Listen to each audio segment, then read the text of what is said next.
up that they can see the screen, seeing people? Is that presenting on your screens now? Okay. Awesome, awesome. All right.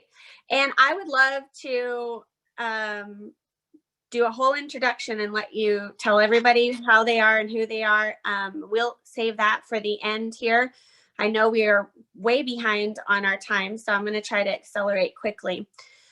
Seeing people even when they don't want to be seen. That's the title of our leadership series for today. And that's an important concept to me. I think that really I noticed several years back that I felt as though I was walking around hoping people didn't see, but then also wanting to be able to share that I wasn't okay, or that I was frustrated, or that I was angry. One second, I hear background noises.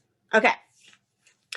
And so it kind of led me on this journey to doing some self-development, to raising our awareness of how we recognize loss in other people's lives and how we can be more empathetic to noticing that and how we can engage really as humans first. But this spills over into all right, got you, Christine.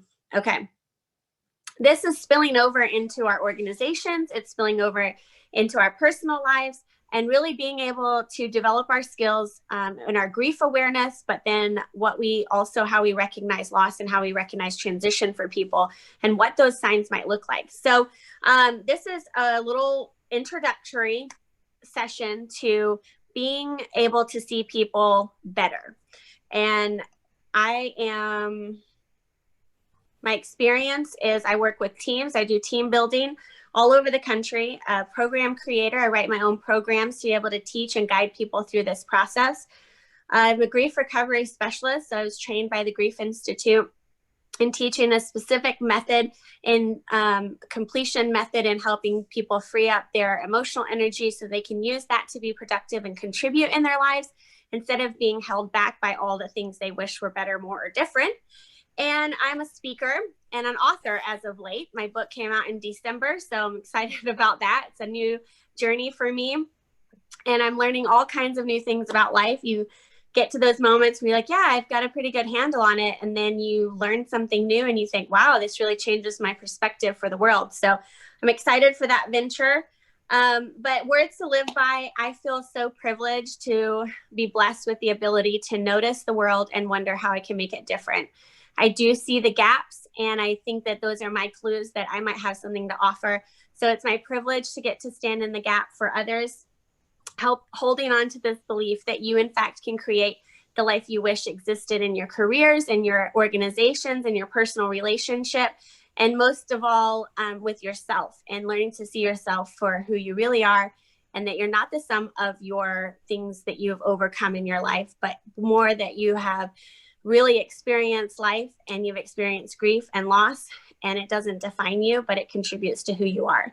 And I enjoy my work. It's very fulfilling. I had someone say to me, man, that must be so depressing to hear people's grief all the time. And it's actually really a blessing. It's one of the most empowering things that I do is being able to give people tools that transition them from thinking, man, something's wrong with me. I wonder why I can't get over this.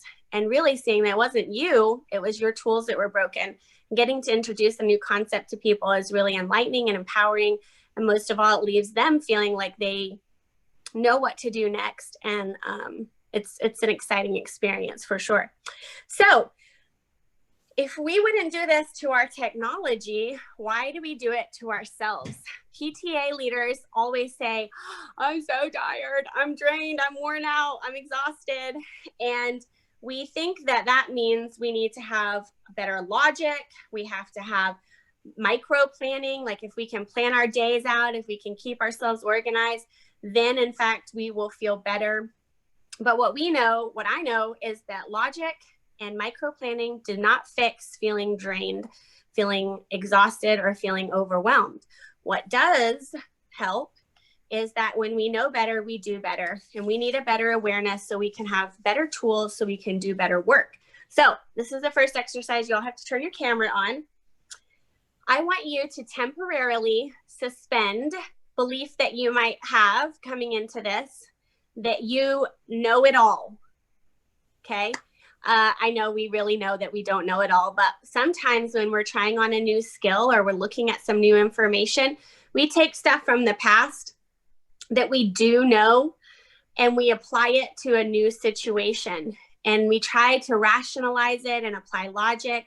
And so I'm asking and requesting that for just a moment for this presentation that you think to yourself, I'm going to pretend like I know nothing about this, and you see this information for the scope of what it is, and that it's new information and it might be different than what you've learned in the past, but it does work and it is beneficial. So our first exercise is to take your hands and find a comfortable resting position to clasp your hands together. Clasping your hands, lace your fingers together, just like the diagram, okay? So we're gonna do this, and that feels pretty comfortable, right? Yep. And this is life as you know it. You know how your fingers fit together, you know what you know, and that is serving you well for the moment, okay? What I'm gonna do with you today is introduce some new ideas. So extend your hands to this place, and then shift your fingers by one finger and then clasp it again. So it looks like this. So you're here and you're gonna shift and then lace. Does that feel different? Was it hard to shift? But it was very different. And that's what we're gonna do today. These are not hard concepts. They're kind of common sense things, but they're just different than maybe the lens you've heard them in before, and different distinctions. So if we can get comfortable flexing back and forth, after a while, it doesn't feel that weird anymore, right? So we have to practice these tools of distinction and practice applying them into our lives so that we can be comfortable with them. Then they just become part of our lives, and then we're not afraid of different anymore. You all still with me? Yeah, okay. All right, so every single day in our lives, we kind of get this daily distribution of energy. You wake up and you say, this is how much energy I'm going to have for today. And you are responsible for where you put that energy. Got it? So we have a certain amount that we allot to daily living, like this is the energy I'm going to use to get up and brush my teeth and blah, blah, blah. Then we have a certain amount of energy we use to keep a lid on the stuff that if we were to open that can of worms, it would be a mess and we would have no energy left, right? And then we have an energy that we use to create things, to volunteer, to support, to get involved in our communities, right? The extra stuff in our lives. What can happen to us a lot of times is that we start putting a whole bunch of energy into keeping a lid on stuff, all the drama that comes from a unit, the frustrations that come with a unit. And in order to do our job, we just put more energy into stuffing it down. And then it takes more energy to do that, leaving us less energy to be creative. You with me so far? And the impact of this can be cumulative over time. And then we start experiencing things like burnout or frustration. And what we really did was just, we have our energy allotment in the wrong place.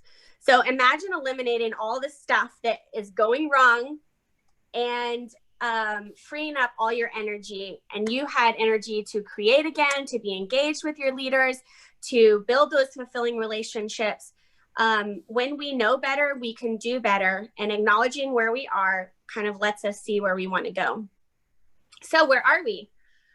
I want you to check out this little energy chart. And when we're in survival mode, we're irritable, frustrated, defensive, anxious. When we are in our burnout zone, we're exhausted, we're feeling empty. These are our natural energy flows. So you don't get to control how much energy you have. That's going to fluctuate. But you do get to control how much of that is incomplete for you or complete. And when we look at what is incomplete versus complete, we're looking for the loss or the grief attached to that and how it's burdening us. So if you are experiencing a lot of grief in your personal life and you're not complete with that, you might feel impatient or frustrated or irritable. You feel exhausted when you have low energy, like I just want to quit, I want to get out of this situation. Is anybody relating to that? that make sense? Yep. Okay. So the process, the process of getting to a better place where you're eliminating the emotional reactions to those, to that healing component, is really when we can identify what's wrong, we can create a plan to solve it, and then we can let go of the baggage that comes with it. Then you're free to be engaged with people, you're energetic again, and then when you have low energy, you're resting, relaxing, and you're feeling good about life. So everybody always says, so what happens when you get an offense, when somebody offends you? And they say, oh, don't take it personal, right? Well, it is personal because we're human beings. We feel things, we think things, and it always feels personal, and it's always going to be personal. However, if you realize and you acknowledge the loss that comes with that, the grief that's behind that, then you can realize that the person that is experiencing difficulty or says mean things, they're really someone who is dealing with grief or loss in their own life as well. And the impact of that is how they treat others. It takes it away from it being your fault, and it really puts it into perspective that people that are hurt people. Have you heard that saying before? It's not you that they want to hurt with their words. It's really that they are reacting to loss in their own life, stress in their own life, things that they are not aware of, and it's coming out in the way that they communicate with others. For a long time, people said, you hear this phrase, and it's kind of hurtful, really. You hear the phrase, don't take it personal, and if you do take it personal, you just got to get over it. Well, what happens if you can't just get over it? It implies that you're weak, that you don't want to, that you don't have the drive to, and it really starts to perpetuate this cycle of you not being good enough. And when we're engaged in that performance-driven leadership, it really steals the joy from the moment. We're walking around saying, I can be around you as long as you do all these things for me, and then I'll do all these things for you. And everybody's worried about looking good and feeling good and doing their best. And it's the moment that somebody steps on the landmine, everything explodes. Have you ever been there before? Or I'm just living my own world where I step on landmines all the time. So if we acknowledge that it is always going to be personal, meaning that we're always going to feel something when people are hurt, when people hurt us. But we have to acknowledge that everything is just a reaction to our losses. And the people that are hurting us are usually people that are grieving. Then the problem becomes not that we don't recognize it, but then how do we be empathetic? How do we engage our leadership? How do we as leaders lead from a place of completeness without trying to perform, without exhausting ourselves?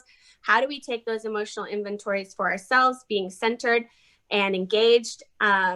We have to know where we are. So if you think back to that chart, kind of evaluate for just a minute, where do you feel like you are as a leader? Do you feel like you're in a burnout zone? Do you feel like, I can go back there if you need me to. Just kidding, I can't go back there apparently. Hang on.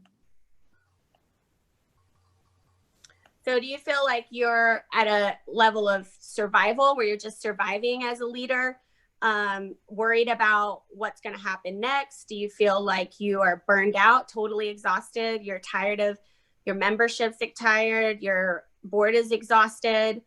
Or do you guys feel like you're really empowered? You're fresh. You don't have any bad experiences with PTA, with your leadership, with getting people to join. How do you guys feel so far? You can unmute yourself and give me a little feedback.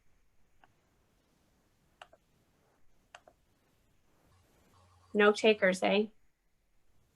Well, I was going to let others talk first. Go for it. So I guess I feel a little bit more on the right side all the time, upper great. and lower. Yeah, it is what it is kind of one of the things that my dad and I would always say. And that's just kind of where I've been for the last, I'd say 10 years at least. So it took a journey to get there, but it can happen, I guess. Yeah, for sure. For sure. Anybody else want to share thoughts, reflections?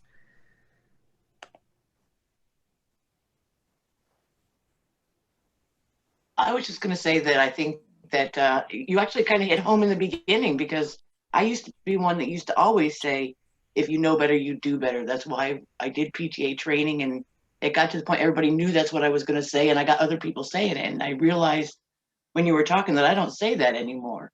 I think I'm at a point where I know better, but I'm not doing better. So Right. you kind of hit a spot for me too. Yeah.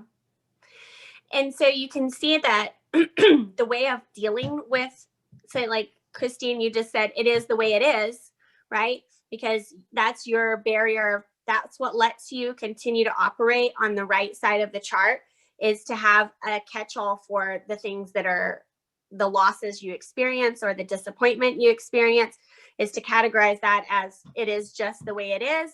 And that allows you to keep moving forward. And we all have these strategies that we use, and sometimes they're effective for us and sometimes they're not. And so as a leadership series and the development, giving you the tools to continue to move forward when you do experience the roadblock where what you were doing is no longer working for you, that's the distinction. And that's the part we can help with, or I can help with. So you might be wondering, what the heck does grief have to do with PTA or as a leader? Or this lady is like on the Lulu bandwagon and I am not connecting to anything that she says. It became overwhelmingly aware of how much loss a person can accumulate in their life. And it started with this better understanding of what is loss. So if you look at things, you even may say, like, I don't really have much loss. Look at your PTA journey and look at it from this perspective as a leader. What are the things you wish were better, more, or different? That really changes the framework for what you would consider a loss being. Yes or no? You can nod or shake your head. Yeah. So when we look at that, what are the things, like for me, I wish I had more volunteers. Who doesn't wish that? Right? I wish I had people raising their hand to say, I'll be president next year. So it's not the fear of success that holds us back. It's the fear of accumulating more loss that leads us to being ineffective leaders. People don't volunteer for PTA not because they're afraid of leading people to victory, right? Or having an award-winning PTA or meeting all the needs and feeling great and energized at the end of the day. That's not why they don't join. That's a great life. They don't join because they're afraid of accumulating more bad experiences in their lives, more disappointment, and they already don't know really what to do with the stuff they've got, let alone accumulating more. And so when we find people disempowered in this situation, we have to create a new lens of awareness for them, because they're not even aware that that's why they don't want to do it. So we have to change the framework and introduce some better language for us to identify. And that process is really explaining what loss is. Loss is the things we wish were better, more, or different. That leads to an emotional incompleteness. And the emotional response to loss is grief. So when you look at it from that perspective, you can see that you can grieve just about anything. The losses that we accumulate through life are the shared experiences. We all know what it feels like to lose something, but we're all going to experience it differently. Our emotional impact will be different. The emotional impact is as different as my fingerprints. It will vary from person to person, but we'll all share the same thing, which is loss. You with me so far? Okay. So once we've kind of identified these things, we have to ask ourselves as leaders, how can we be more effective leaders? When someone quits PTA without this awareness that loss might be occurring to them, we might make up a story about them. Well, their heart just wasn't in it. or they just aren't as passionate as me, or any other excuse that you might want to fill in. We will write a story about someone else's life based on the way we receive it. And if we can look at this as not a personal decision to quit us or quit our team or not volunteer, but we can see it as, man, they obviously have experienced some loss, things they wish were better, more, or different about their PTA experience. And that has become a barrier to them participating anymore. You with me? It takes it out of writing a personal story about why someone can't do what you can do or doesn't want to do what you can do. And it moves you into a place as an empathetic leader, noticing and being aware of it and allowing you and inviting you to ask better questions. So transitioning from what you don't say into asking questions that are reflective. So we can adjust our focus from blaming people or trying to find out why they quit or making up excuses for them. And we can just say, hey, maybe you've experienced some loss and you have emotional reaction to that. So you have a grieving process. Let's break that down and let's help you get to the other side of it. I feel like we have a responsibility as leaders to be aware of what's going on in our members' lives and our leaders' lives. That's something that's really important to me. But if we don't have better tools, we can't have better conversations. And in the past, you might be recognizing some of these things. These are things that we say to people like, oh yeah, I know how you feel. Do you? Do you know what it feels like to be them? I know what you mean. Oh, it's just part of the job. You got to get over it. Maybe you should. So all of these statements, has anybody ever said any of these before? Yeah. You can put in anything that you say, and I'll open it up if you want to try on different verbiage, but anything that puts you in the expert level. So I know how you feel. It's just part of the job. Anything that excuses the emotional response at the moment is moving you into an expert on their life. And if you've ever been in a place of pain or frustration or ineffectiveness or blocked where you just feel like you can't get to the next step, unsolicited advice is just additional loss. Like you went to somebody wanting to be heard and all they gave you was advice that you didn't ask for. And it can put us into that really blocked or painful experience. So as leaders, we need to be better aware. We can shift from not being helpful into a place where we are trying to be like a heart with ears. So listen with your heart, hear it with your ears. We have to flip from a different point of view. We have to change our flexibility. I love this because it's so awkward that you just want to turn your head. And I think that introducing the concept of seeing loss and recognizing grief in our people, it really just kind of makes us go like this. We're like, that's really different. I never connected the two before. So open-minded, being open and flipping to another point of view is essential. Here are some helpful things that you can say when you're getting to know your leaders or you're looking for volunteers. So try this on next time somebody says, oh, I don't want to do PTA, or I think I'm going to resign. Try listening and being a heart with ears. You can try on things like, oh my, that sounds frustrating. Have you ever experienced anything like this before? There's always a story for people. What's the most upsetting about that? You can even say, I recognize some of those feelings. These are empathetic, listening, constructive and supportive ways to handle disappointment, grief, and loss in your organizations. And I'm telling you, if you aren't experiencing that, it might just be because you haven't noticed it. And we don't notice things that we don't feel prepared to handle. And so my vision and my goal is that I would have a world full of people who knew how to recognize loss, and they knew how to recognize grief, and they knew how to listen to people and to see people, not for the imperfections, but for human beings who are doing the very best they can do with the tools that they have available.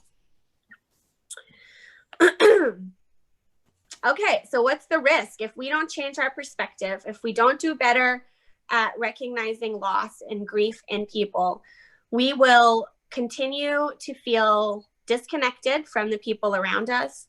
We'll continue to feel exhausted when times of trial come. We'll continue to feel confused about what to do next. How do I solve this problem? And we all have those people in our lives that we're like, I just can't even deal. Like if I get into that with that person, and this doesn't even have to be PTA related. This is life skills right here. We all have those people in our lives that if we gave them any energy, they would take all of our energy. Yes? If you don't, you are extremely blessed. But the general population usually has at least one person in their past, present, or will come in contact with someone like this. And a lot of the ways that we deal with that is to disengage or say like, this is my space, don't come in it. These are the ways I'm going to deal with you, rather than feeling empowered and prepared. So shifting our way of thinking about loss and grief and seeing it around us allows you to notice things for what they are, to see a situation and say, they're grieving. That's why they're acting like that. To be prepared to handle a grieving situation. We had a parent lose her job and completely isolate from volunteering, which was very counter to what she had been doing before.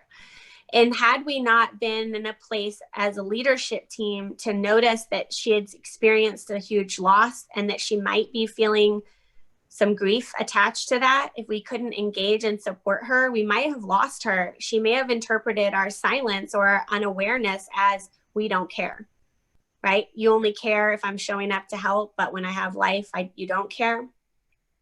Some people will argue that this is outside of the scope of what your job as a PTA leader is. That's okay. I'm not here to change anyone's mind.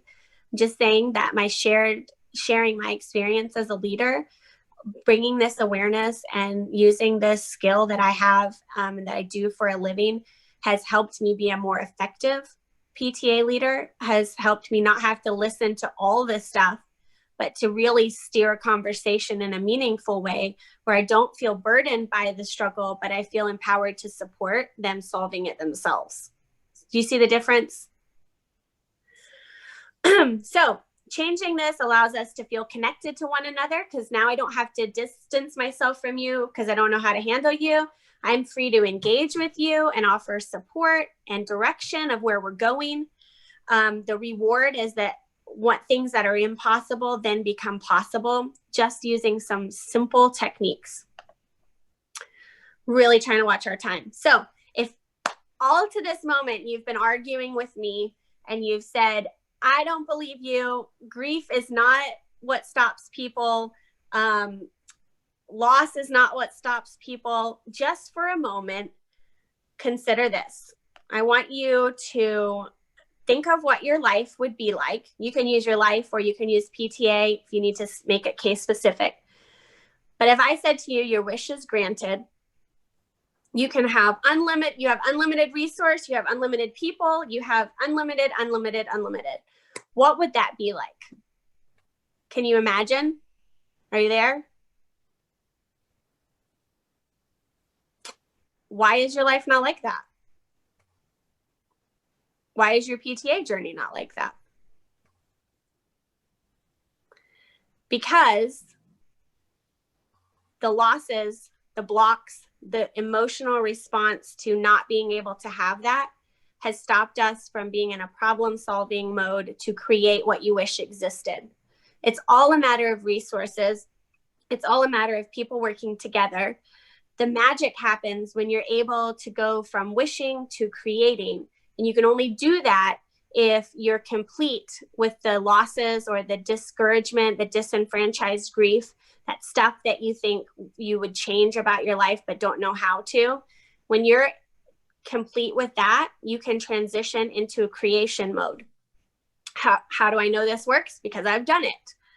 I've done it. I've done it in my personal life, in my relationships. I've done it in my PTA units. Going from wishing our unit was like this to meaningfully creating a culture and doing it on purpose. It wasn't by accident. And we did it by being open and honest and authentic with one another, voicing our losses in a safe place without complaining about them, giving some perspective to that. And these are the factors that we teach for success. And this is, I'm presenting to you how to apply this logic in your units, but this is the same logic and the same process that I use in my own consulting business.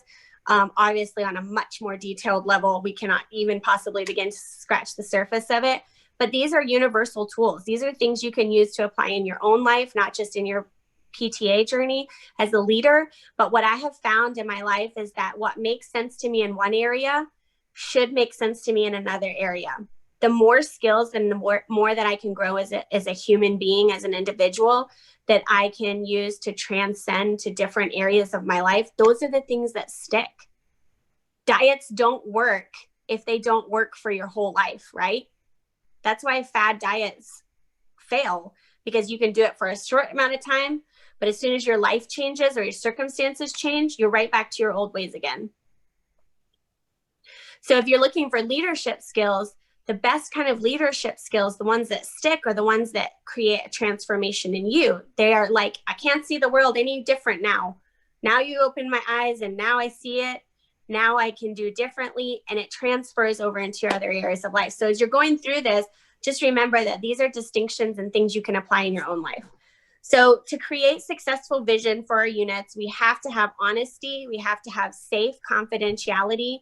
You need to be a unit, a leader that says, you can share with me, you can voice a loss. It's okay to be disappointed. It's not okay to be disrespectful.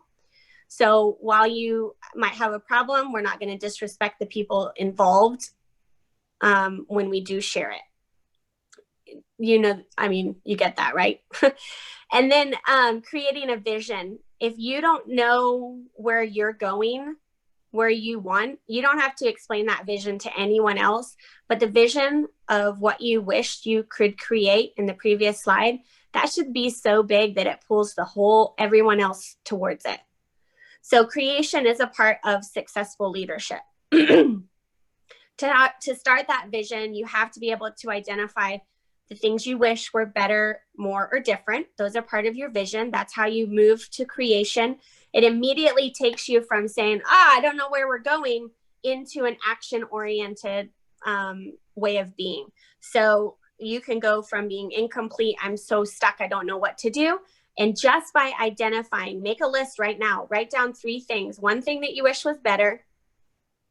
As a leader, take yourself, don't look at your unit or look at some area of your life. What do you wish was better? What do you wish you had more of? And what do you wish was different?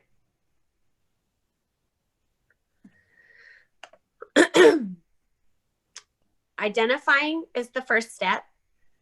What would it take? And then plan the work. So getting complete with something, if you look at relationships, what you wish was better, more, or different inside that relationship. What would it take? So again, this is vision-oriented leadership. It's thinking outside of what you actually have. And this is hard for people because they haven't been able to let go of dreaming, because they're afraid that if I dream too big, it won't happen. And then what? So we reduce our level of what we believe is possible to things we can actually do, and we're a sure bet, and we can actually complete them. And as leaders, we have to have a vision that's big enough to grow into. So it's important that you remove that barrier of what you think is possible, and you really dream. You dream so big, you dream with the unlimited resources kind of mindset. What would it take to execute a plan like that? And everything else from there is just you planning the work to get there. You with me so far? I'm going to pause just for a second. Do you have any, well, I'll tell you this quote. This is one of my favorites from Jim Rohn. A vision kept in your mind is not a vision, but a dream. And so part of that dreaming so big concept is that then we create the action plan to implementing that.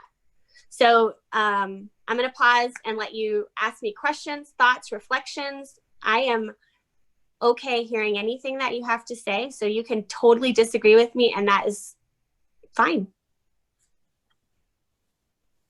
Anybody have anything they want to say? Awarenesses, thoughts?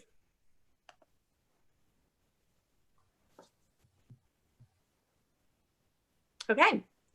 So effective leadership is not about being in charge. It's about caring for those in your charge. One of my favorite quotes by Simon Sinek, and effective leadership knows how to care for others. We don't trample on them. We don't, and I would bet if you're on this call, you're a pretty engaged leader and that you model some exceptional leadership skills. But even for us, a lot of times people say leadership's a lonely place to be, because a lot of times it doesn't feel like you can really share the journey without sounding like you're complaining. Yeah? Anyone ever been there? And so creating a leadership team that knows how to recognize loss, that knows how to hear and listen for each other, and knows that we're not complaining. We've just experienced some loss in what we thought was going to happen and then what did happen. And the discrepancy there is the loss that occurred. It's a loss of expectations. And that happens every single day. And given the lens of looking that I'm allowed to grieve a loss of expectations is empowering, and having a community that I can say, hey, I experienced a loss of expectations here and I just need someone to listen. It doesn't make anything bad about the job or the role.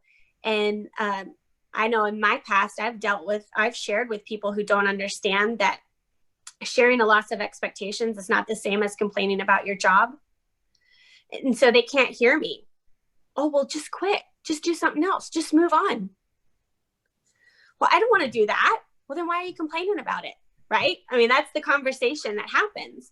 And so we don't voice our loss. We just stifle it and we stuff it in and we say, better luck next time. But over time, that can become cumulative and it can take some really great leaders down. So we have to be able to care for each other in our charge, to be able to show up with good skills, to listen for loss and notice what's happening and wonder how we can be a part of the solution and not part of the complaining. That's key to a healthy relationship inside your organization. So just to reflect a little bit, vision is effective leadership has the tools to create and build. So you're creating and putting into planning the work and then working the plan. Transitioning, effective leadership leaves a unit prepared for transition. How many times have you left? The outgoing president only left because their kids were out of the building. And then the next one had to come in and they felt very inept. And so the very first year, they spent all their time and energy just learning the job. Then the next year was like their year to go out. And then, I mean, the cycle continues, right? Legacy, effective leadership leaves a unit empowered. That people say, I miss you, not I needed you. That's a really important thing. Imagine that your leadership was able to say, hey, we really miss you, not, oh, we need you so bad, please come back, because everything's falling apart.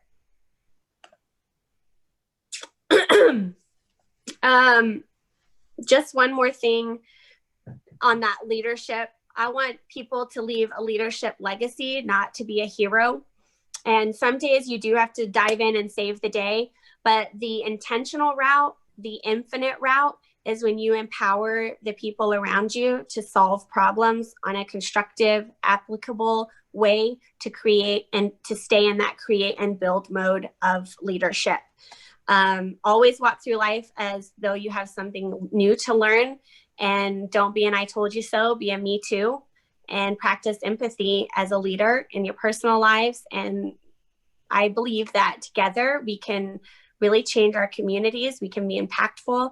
And doing that together is one of the most meaningful experiences. When you look back and say, I did it, it's not as effective as we did it. And so part of what I try to contribute to the board and to leadership training is teaching people better ways to see their leaders, their communities. And so if they can see better, then they can do better. And if we do better, we know better and we can teach others. So thank you so much for inviting me on today. I want to open it up for comments and reflections. Ask me if there's something you need clarification on. I'd be happy to do that. So. Anybody got anything?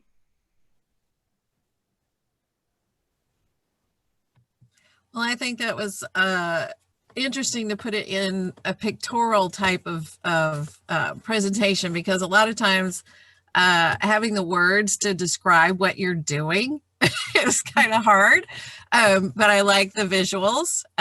So that kind of helps me a little bit with how I'm boxing things, ticking that box off, that type of thing. So definitely things to put forth for different committees that I have as well. It's like better, more, different. I think I'll take that one to several of my committees to get their voices heard and things like that. So again, putting those simple words in place of what you're thinking sometimes is a lot better for individuals too, because you don't want to fill their heads with ideas and then they just say or repeat what you're saying. You want that fresh idea from them, and that way you can grow and try different things. So I appreciate that. Thank you so much for that.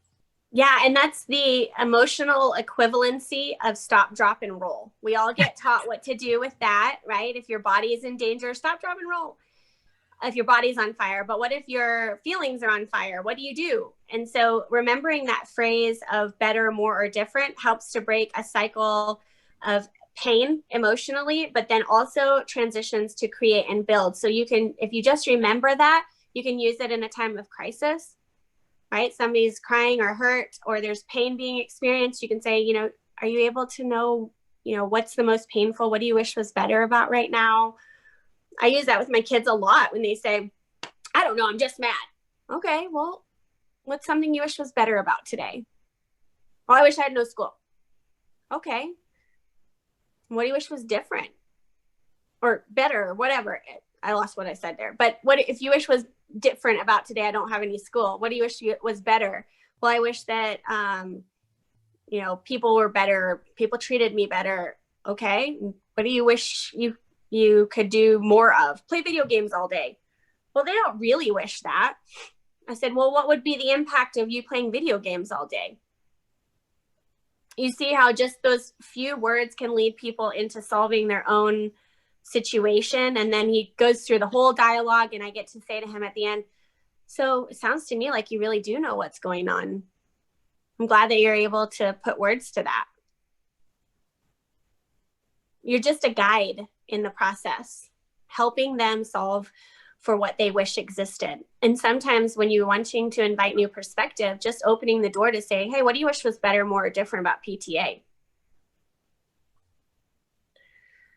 Right? Because if you say, what's your ideas? They don't know. But as leaders, we're responsible for developing the skill set of inviting them to the table and helping them learn to participate. So you have to get good at that. So I love that feedback. I appreciate it, Christine. And again, it's while you see this in one light, if you were to attend my workshop on how to recognize grief in your own life, we would use different words, not different words, the same words, but I would talk to you about all the myths that we accumulate over the time about, you know, isolating behavior and all of these things, but we don't have time for that today. So I chose to eliminate that part, but you're right, compartmentalizing our life so we can deal with it rather than saying, hey, let's just smush it all in there because I'm empowered and I can handle any situation and I know what to say next. So I appreciate that. Thank you for your thoughts. Jessica, I think, and I appreciate everything that you're doing and what you're saying. And maybe that was, you know, we've talked before, and I struggle with the words that you use because in my experience, when you talk about grief and loss, it's about death. You know, it's not about, I love how you transform that into so many different other aspects of your life, but I still have a hard time wrapping my head around it or recognizing it on a daily basis within other people. But I certainly do like the more different, better. That really connects to me too. And maybe a separate leadership series can be just a focus on the myths that we apply to grief and how those are different. And because we do have a disenfranchised idea of what grief is. We've said that it's the 3 Ds, death, make sure I don't put the wrong fingers down here, death, divorce, or disease, right? We can obviously recognize grief in those situations. We can say, oh, well, of course, somebody died, you're grieving. Those are the words, the places in life that we are comfortable identifying grief. We think we know what it looks like. But there's a whole world out there that disenfranchised grief, the stuff we didn't know was grief, that very much is. Because grief is nothing more, nothing less than your emotional response to a loss of any kind. That's what grief is. And having that awareness allows you to see so many different areas that's holding people back, because loss is everywhere. You and I can have the exact same loss. If you lost your dad and my dad, your dad dies and my dad dies, that's the same loss. But the emotional impact of that is as different as our fingerprints. You will process that so differently than I would. But what we do all the time is like, oh yeah, I lost my dad too. I know how you feel. You don't. We don't know how we feel. Like, oh, my cat died. Oh, my cat died too. But what about, we compare these things trying to look for similarity when we should be focused on, hey, I lost my dad too. How does that impact you? But more importantly, how do we recognize the losses that show up in our daily lives? How do I recognize, I'm teaching a class on Sunday, a workshop, I'm going to do it virtually, on how do you recognize loss and grief in children? What does that look like for them? People say, oh, kids don't, nobody died, right? What does a kid have? What losses do a kid have? Every time a kid comes home from school and their expectations of how their day was going to go and how their day actually went, they had a loss. The loss was a loss of expectation. That's probably the most common loss we all experience. The impact of that loss will vary differently. Some people handle loss of expectation easily. Others don't. Others cannot reconcile the difference between what they wish existed and what does exist. In between that is grief. And how you are prepared to listen for that and handle that and transition them through it makes or breaks a parent-child relationship. If you tell them, go to your room until you're done crying, you just taught them to handle loss forever in their life by isolating.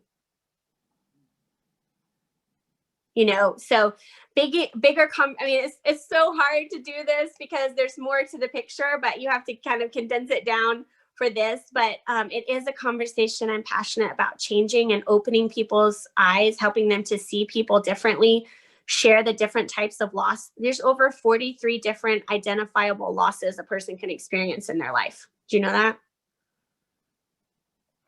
It's huge. And the ones that often are the only ones that get attention are the ones that involve death, disease, or divorce. The only ones we're paying attention to, but they're not the only ones that are stopping people from fully participating in life.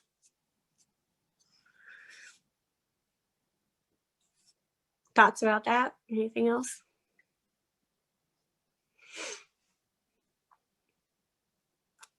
That's the worst.